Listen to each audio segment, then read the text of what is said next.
welcome to the next tutorial of React.js. And in this tutorial we are going to see how to create the first component in React. So simply you can create your component inside your folder, and that is, we'll name that folder as components. So a component is basically a function or a class which returns some of the UI elements, right?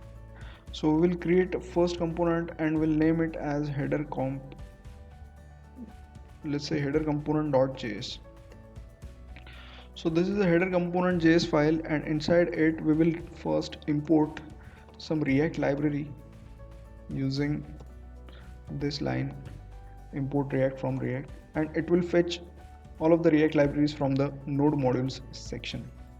So this is a functional component, that's why we have to create a header component function. It's a plain JavaScript function, and it will return a DOM element, or you can say it returns a JSX. Let's say hello header is the name of this. Okay, so it returns just a div, and if I want to use this component inside other components, so I have to export it. So this is the line, we'll export it, we will make it default exports. So this is the first component that just we created, and now we have to import this component inside our app.js. So inside app.js you can put it at the right top section, and for that this is the selector tag that you just have to create, and with that you just have to import it. So just press Ctrl and space and it will give you the import option. Just this line is just added after that, right? So if you check it, so this is the hello header section. So you can see this is the hello header that is written from this header section, header component, right? So we'll make it some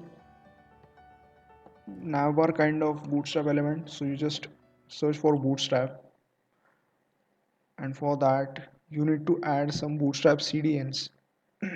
So just copy these links and you can put it inside your header section.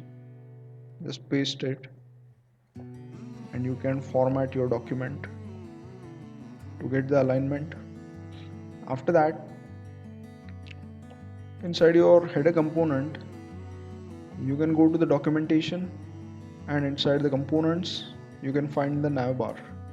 So this is the navbar, and inside this just you have to copy this code so that it will give you this exact user interface. So inside the div you have to paste it. Just make sure your input tag is properly closed, right? And just save it, and this is it. So this is the first component that just we rendered, and you can change the classes like navbar dark and bg primary, right? So likewise, this is just first component that just we added. So hope you like the steps. Just follow it. If you face any difficulty, just put it in the comment section. Alright guys, thank you so much. Keep learning, keep watching. Thank you.